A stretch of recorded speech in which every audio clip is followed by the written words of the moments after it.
Gaio. Always a pleasure. Ladies and gentlemen, it's very nice to be here. Thank you to the ICBC, Alex and the team for putting this together. We had a great show yesterday, I believe. All of us been around. It's an absolute pleasure to talk a bit more about adult use cannabis legalization models across Europe today. My name is Luke Richner. I'm from Switzerland. I'm here to represent Cannavigia, but also to represent a bit the Swiss industry and some of the parts and the approach that we're having towards this legalization, if we can call it that already. What do we do? Cannavigia is a compliance track and trace software, seed to sale, inspired by what the US is doing.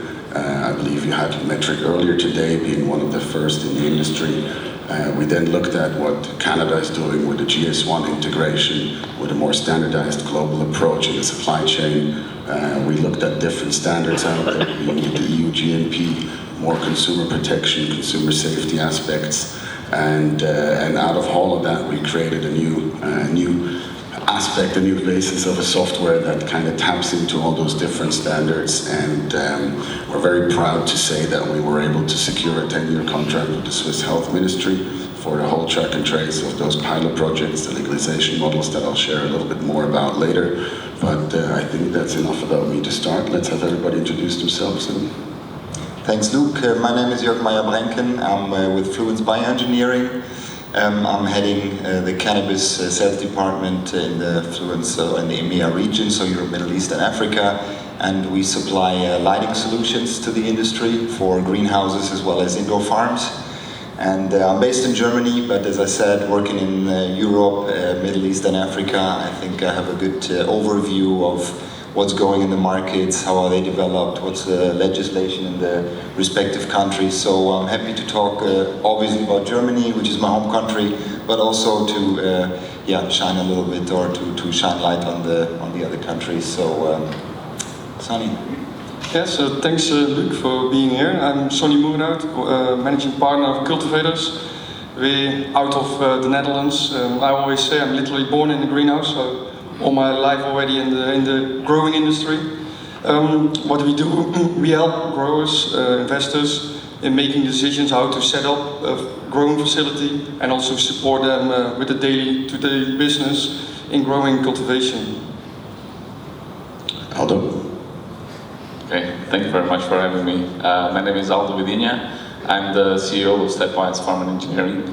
I'm a consultant, more on the pharma side, so I have 15 years experience in the pharmaceutical industry. I was one of the co-founders of second GMP license in Portugal, and we provide consulting to pharmaceutical industry and the medical cannabis industry. We're involved in 14 projects at the moment in Portugal and other countries, and we deliver basically turnkey projects from an idea from an investor to get the full deployment of the project and the licensing process. I'm happy to be here and to discuss about the adult use models here in Europe.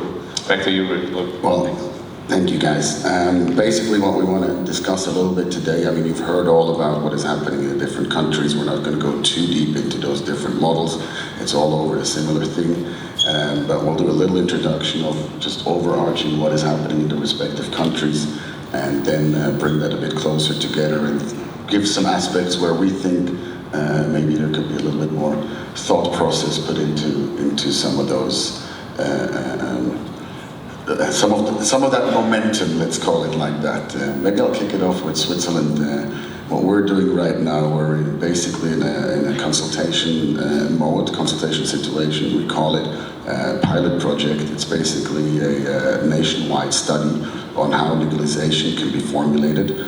So instead of having 5 sessions and one of them being open, we do 5 years. That can be cut short, but we have a 5 + 5 year period where anyone that would like to show and think through a way of legalization, they can submit that.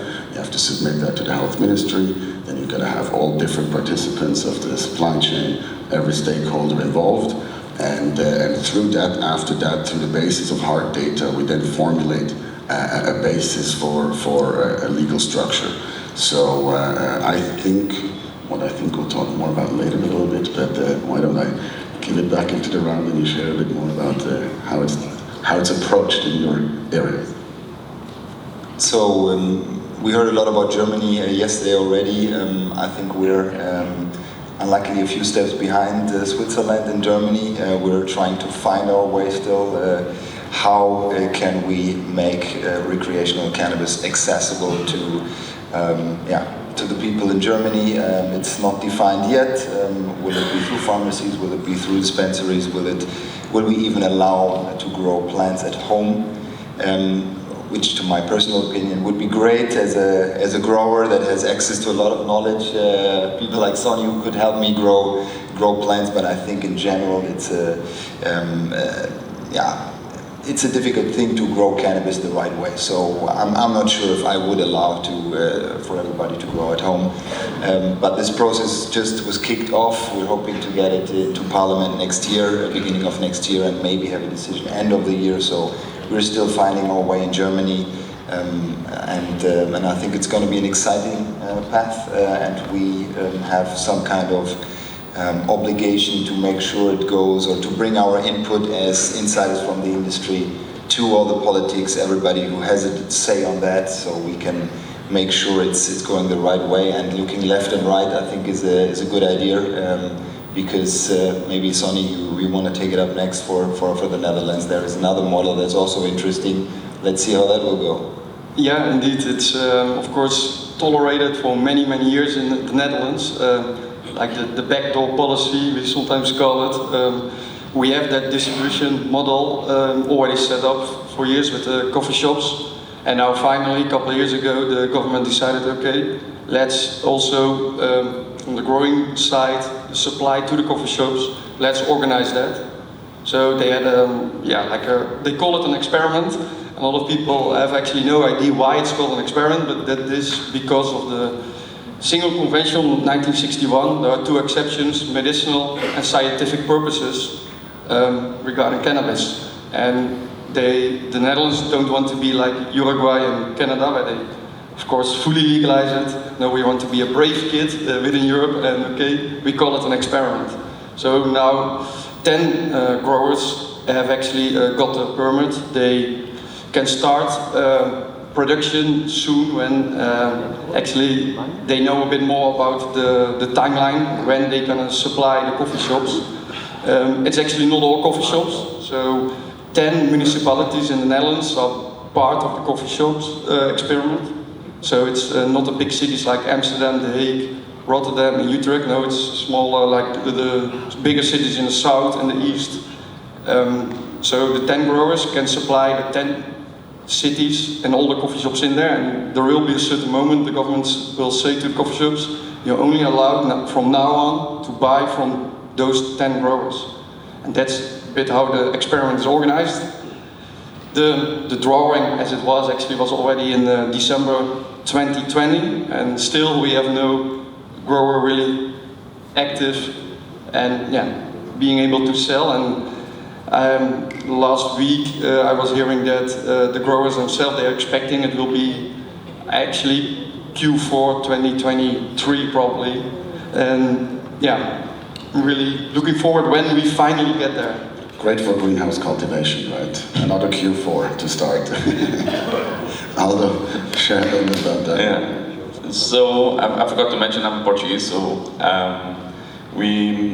last year we had some movements to legalize cannabis. There was a couple of parties that submitted some proposal of law in the parliament. It was not approved. It was delayed for further discussion. And with all of this situation, with the war and all of that, so basically the priorities are elsewhere. Everyone's expectations were that by 2023 a general law would be approved. Obviously, despite this general law may be approved until 2023, and there's actually no model yet. We're trying to find our way, the same as Germany. There's always time to operationalize the law, so you need to give tools to your police to check that everyone has the maximum amount or the limit that you have when you're driving. there's a number of things that need to be operationalized. So despite the law may come out in 2023, there's a lot of things that need to be done afterwards. Specific laws, specific limits to how do you test it. And all of this will take, my expectation will take at least 2 to 3 years to make it actually available to people in general. What about Spain? Yeah. So yeah, we're trying to find our way. There's no yet an idea, concrete idea of if it will be through pharmacies, if it will be through dispensaries, if there will be a limit to the number of dispensaries if we go that way, that for people to open a dispensary.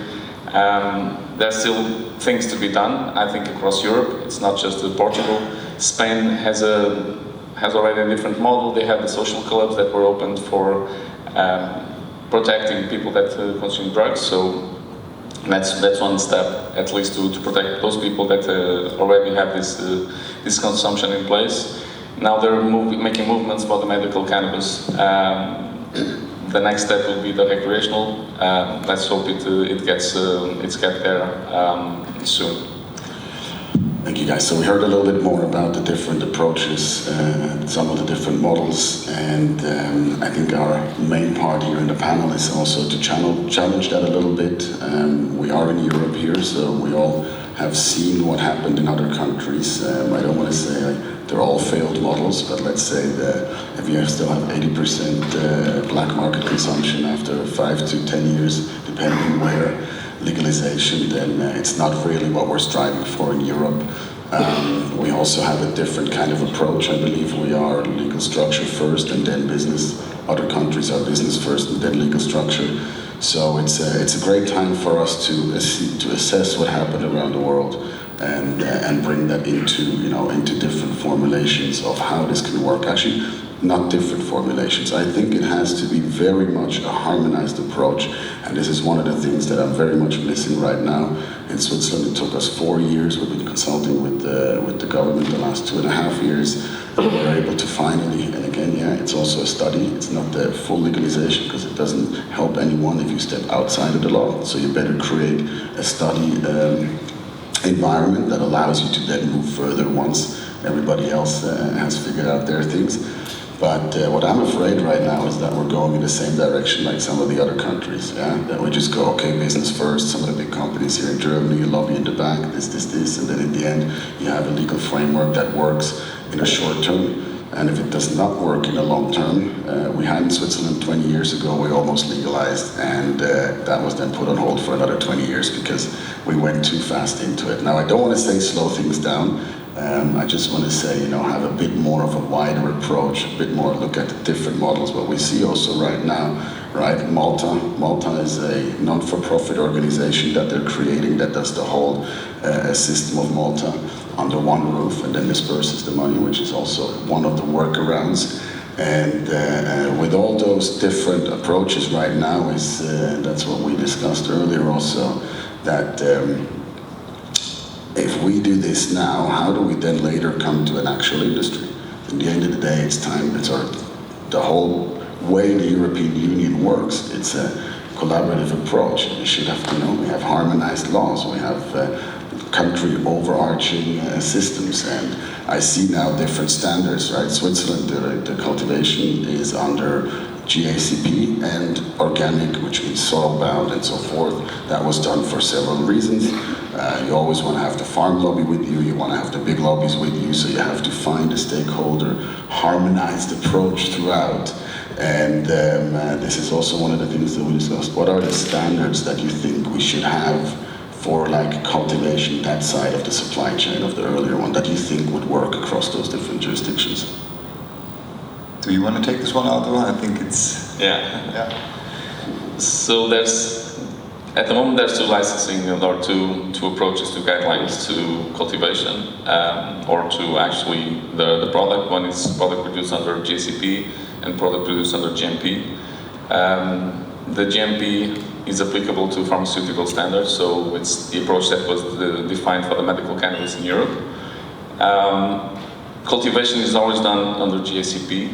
It's the further processing that is then passes through GMP.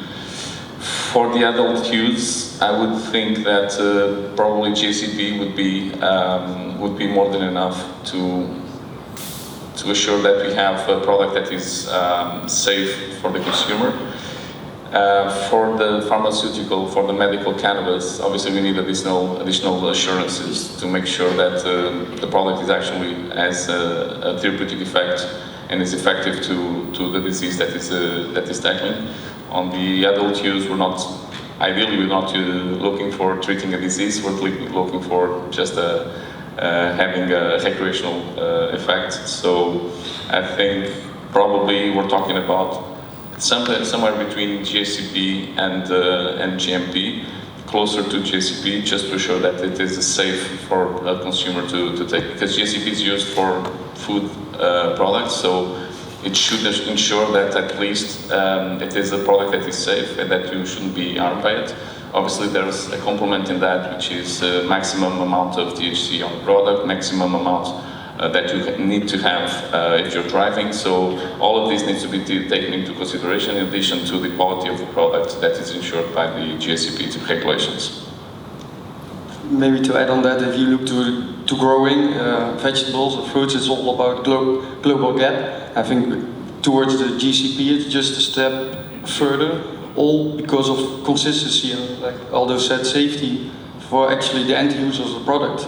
Now, as an example, in the Dutch coffee shop, you don't know what you're buying actually, and that has to change. We need to go to a direction that, just as with your beer on the backside, how much alcohol is in it. That is where we need to go to, and then your support helps as well to have that track and trace and know where it is really coming from, the product. And that is what we're really missing now in the Dutch coffee shops. And I think if you use towards GCP, you can track and trace it back, and you can be sure that you buy actually a certain amount of THC in your product.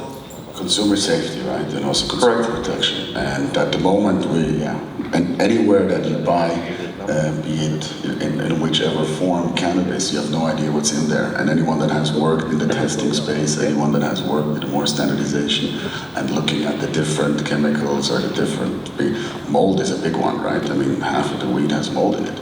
And recalls is one thing you have to be able to do. And it's not even just going over the top about it.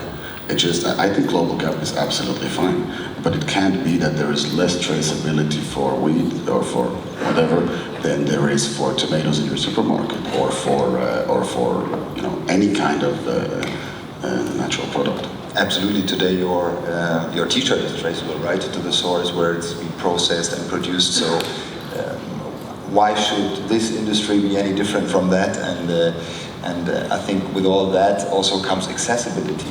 Right, you said they can buy it in coffee shops, so there is an existing structure of where to buy it from in the Netherlands, and this is going to be key also to fight the black market. If you're in a country area, not in a big city, and you have to drive 20-25 kilometers to a shop, or nothing is available over the weekend, then we open doors for the dealer that might come just with a simple ping on Instagram in 10 minutes with a backpack to your house. So in order to make it available, we need to really think about the distribution models.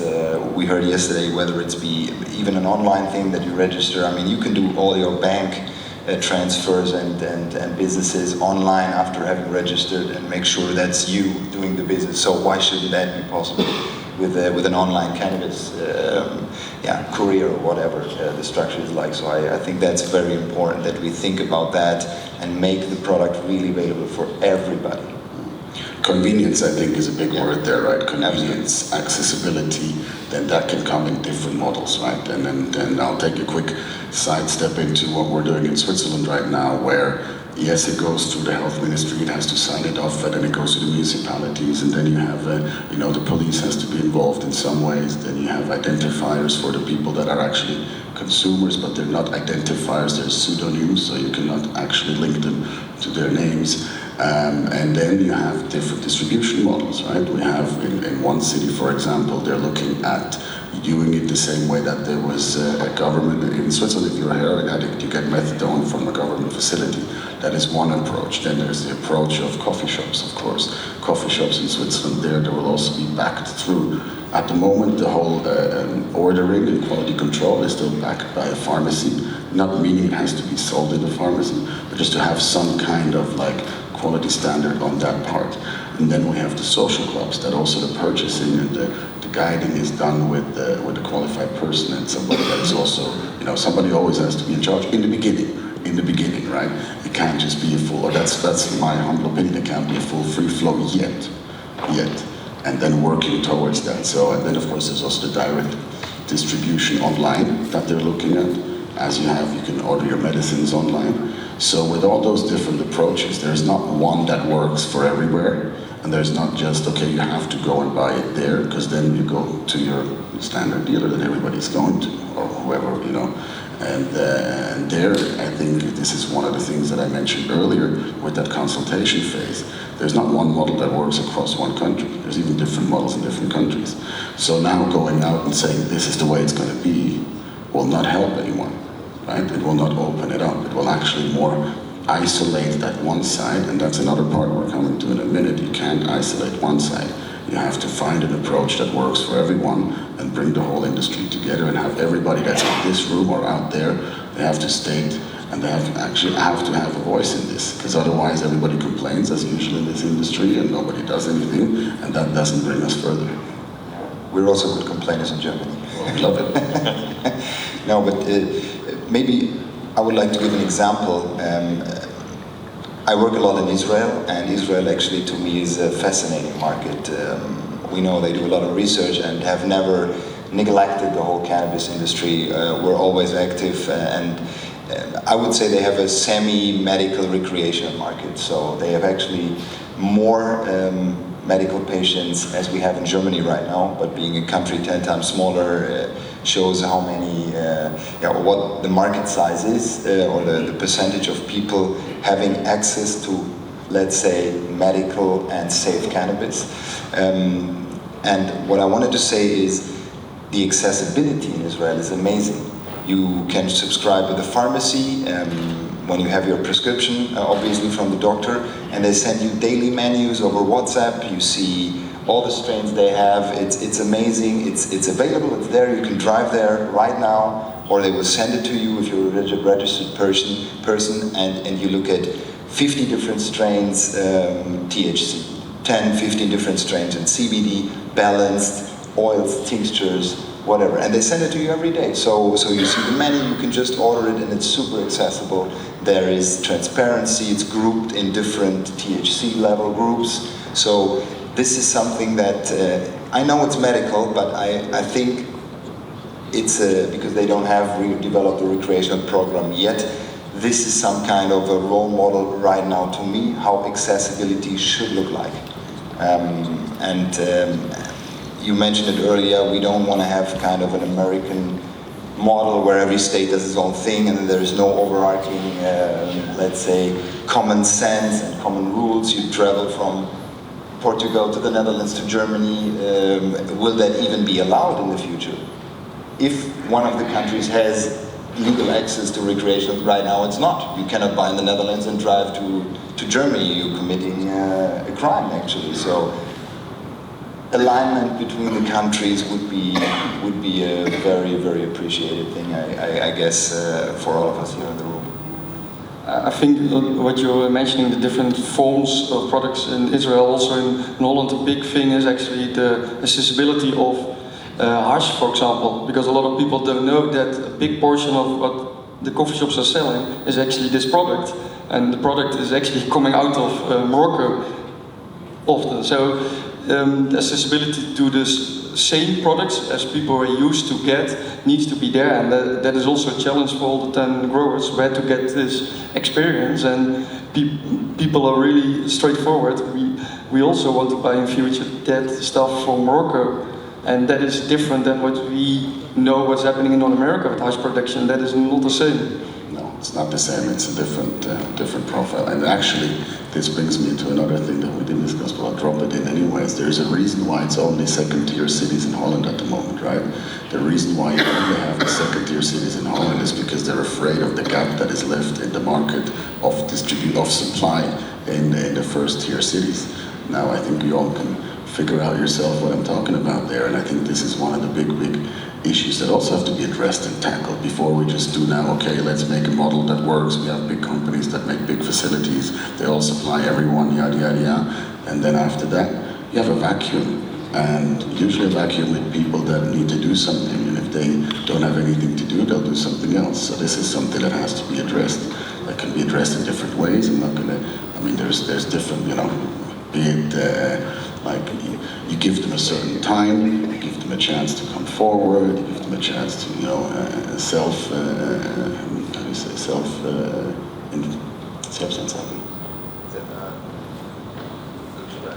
Good question, I don't know. All right, like an amnesty program, right? Where you give them time to come from stepping out of the dark, so to say. And come forward in front of the law and say you come forward. did that in the past and now your record could be cleared. Exactly, and create the point zero and then move forward and then like that have them part of the overall industry. And this is a big, I think for me, that's something nobody talks about because needless to say, this has been around for a very long time. And I was very happy to be part of the consultation process here in Germany a couple of weeks ago here in Berlin.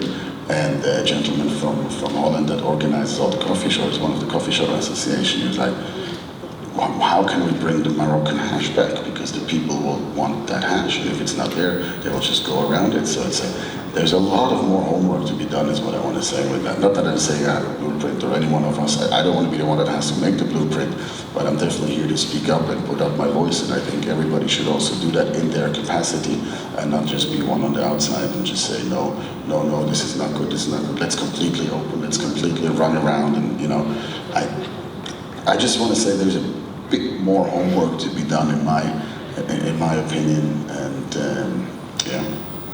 We need to close these gaps, all of them, right? Accessibility, supply chain, variability in the product is very important.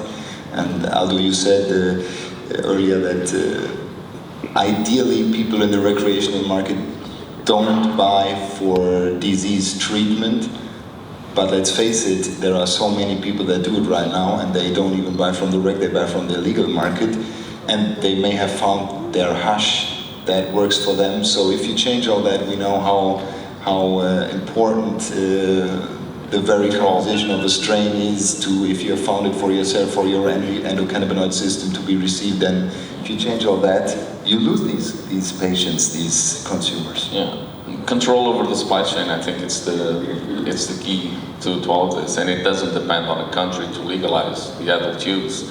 It depends on if there's a Morocco hash that comes from this country, then you need to legalize it there and have in place controls that make sure that the quality is there, that because this is not growing tomatoes. We don't test the tomato for an API, for an active ingredient. But we test cannabis. We need to have a specification in place, and having GCP regulations in place doesn't mean lack of control. It means that you have a specification that you need to comply with to release the product to the market. This still applies. It doesn't mean that you have lack of control.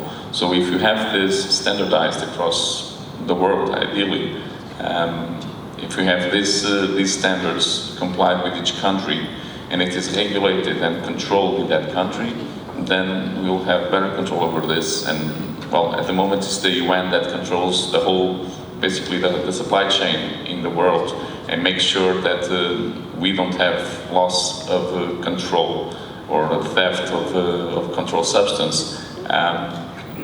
So this is not one country to decide. We need to learn from each other.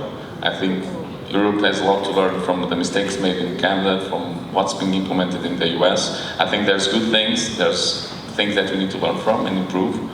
And we cannot shut our eyes to what others have done, because otherwise we will learn from it and we'll make the same mistakes.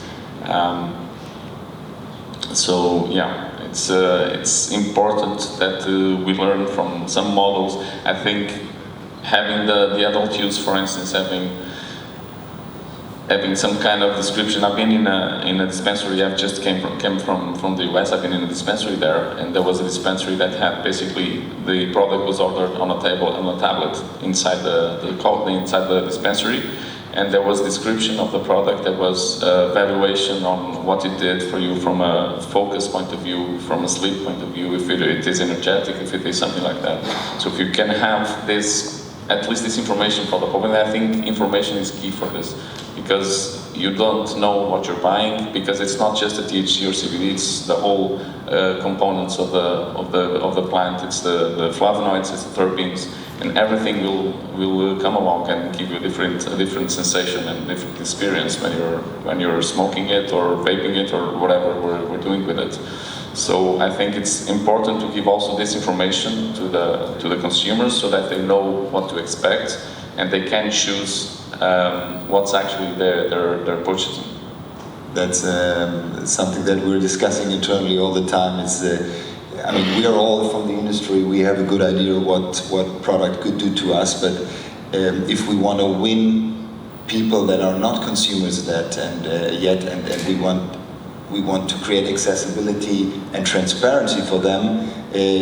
It's like with wines, right? On the back it's written, it complements with certain foods, it has this and that taste, and so if you want to make a wine choice, they give you some options and hints even if you're not an expert, what you can choose, and I think also we need a kind of a traffic sign or taste wheel, kind of easy graph on product or in the stores that describe the actual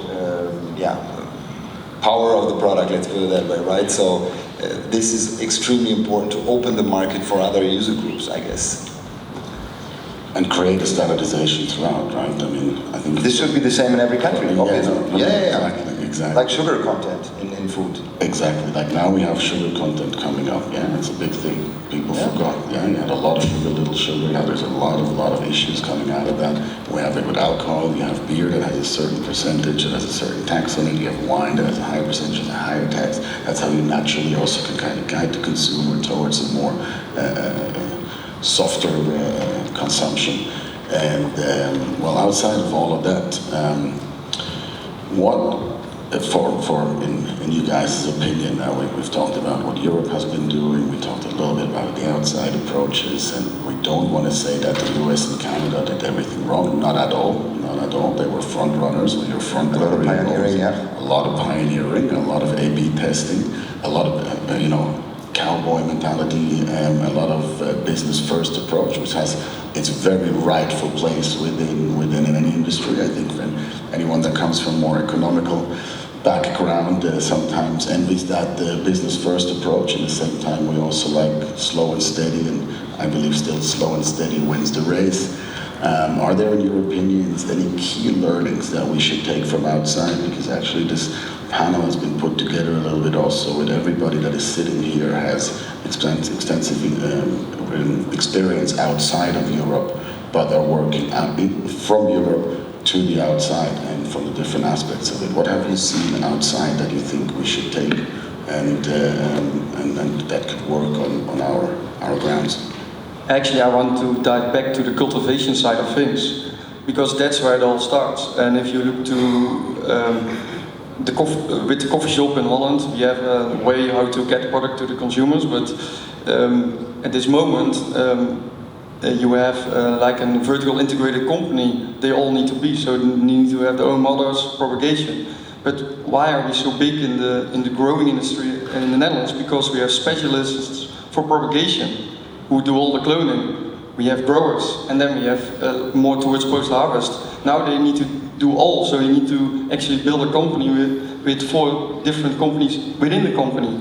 And I think when implementation of everything regarding recreational cannabis, they should not forget about the growing part and make it possible that growers can buy rooted clones from other companies, because that is what is lacking now as well in many countries.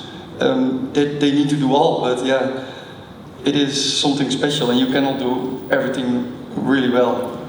without me wanting to be too much commercial at this stage, but this is exactly what we are trying to tackle from my company. We looked at all these countries, the companies that are completely vertically integrated, and that's not an economically viable system, right? Usually in any other industry you have specialists in different parts of the supply chain, and then you have them work with each other. But because of the hardship of the regulatory non-existing or less existing framework, you have a lot of completely vertically integrated companies, which doesn't make them the most efficient, doesn't make them specialists. So we believe through full transparency throughout the whole supply chain, you can break that vertical integration into what I would like to say more of a horizontal integration. You can still have quality control, you can still have batch release systems, you can still have COAs at every stage of the production, and therefore actually then also consumer protection in the end. But you can allow the clones to be done by the best clone manufacturer, cultivation done by the specialist in that. Then it goes to a manufacturer that is specifically just the big manufacturers in pharma or in actually all the other food products. They're contract manufacturers. They don't produce their own products. They produce for everyone else. And this is another big thing that I believe we have to break up. I see Michael stood up there, so is this the time, Michael, for us to ask some questions from the audience? Or? Yes, please. Short like always.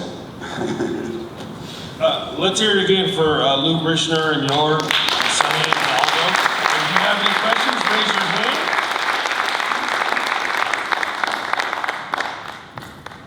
Parkour! Hi, thanks a lot for the panel. My question is about the supply chains and the legalization process in Germany. So right now the biggest community pharmacy organization, the only one who talks to the government actually and has an impact, says we can help you with the dispensation if we legalize, but only if we do it in community pharmacies only, because that's the only way we can save the track and trace process. With your experience, what do you think about this statement, about this approach? I'm not 100% sure about the question. So that the track and trace is only applicable when there is certain dispensaries from the network? No. The community pharmacists in Germany say we can take care about the dispensation, but only if the dispensation only works throughout pharmacies, because that's the only way we can take care about the supply chain. Well, that is, of course, because they want to keep their interests, and they have a strong lobby group there, which is their rightful thing to do. But there are solutions out there, like, for example, mine or other ones, that actually exactly are dedicated to break this up. You can move between different companies, between different dispensing models, and still have a full traceability, fully, integral supply chain without any product leaving from one side or the other, or any product entering the supply chain. So this is, of course, a statement that was brought in there from one of the strong lobby groups, which I believe very much are important to all have within. Not fight against this next few stages, because the more you have all stakeholders involved and happy and behind it, the sooner we can move towards the next station or the next. Just to add, I think personally that we shouldn't neglect an existing network of pharmacies that we have. They're specialists. I think it's the lowest hurdle to train these people. Also on the consumption and application of not only medical but also recreational cannabis. So it would be, in my opinion, not wise to exclude that and try to differentiate or make a hard cut between the recreational and the medical dispensation of cannabis.